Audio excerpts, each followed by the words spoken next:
Halo semuanya, hari ini aku mau ngejelasin tentang teks rekon nih. Ada pepatah bilang, tak kenal maka tak sayang. Jadi aku izin perkenalan ya.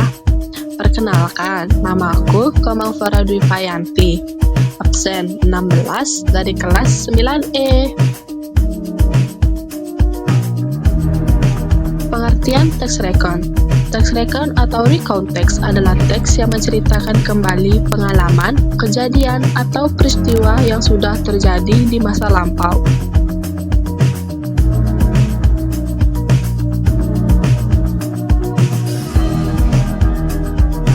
Ciri-ciri teks rekon. Yang pertama, menceritakan peristiwa masa lalu. Yang kedua, disusun secara kronologis. Yang ketiga, menggunakan kata kerja tindakan. Yang keempat, menggunakan kata keterangan waktu dan tempat. Yang kelima, berdasarkan faktual atau berdasarkan pengalaman nyata. Yang keenam, mengandung urutan peristiwa yang jelas.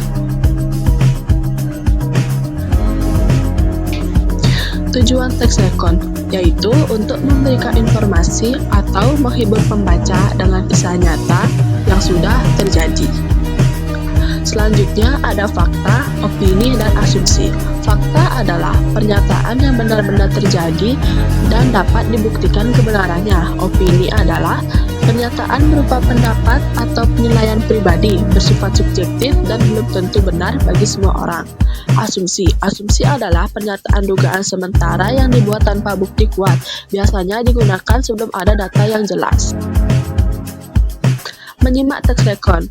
Menyimak teks rekon adalah kegiatan mendengarkan dengan cermat sebuah cerita ulang tentang pengalaman atau peristiwa yang sudah terjadi untuk memahami urutan kejadian, tokoh, tempat, dan hasil akhirnya. Singkatnya, menyimak teks rekon sama dengan mendengarkan teks yang menceritakan kembali suatu peristiwa sambil memahami alurnya. Tujuan menyimak teks rekon itu yaitu untuk memahami kembali peristiwa yang diceritakan ulang secara berurutan serta menangkap informasi penting dari kejadian tersebut. Jenis-jenis teks rekon ada 3, yaitu recount pribadi yang menceritakan kembali pengalaman pribadi. Yang kedua ada recount faktual, menceritakan laporan kejadian nyata seperti peristiwa sejarah atau berita.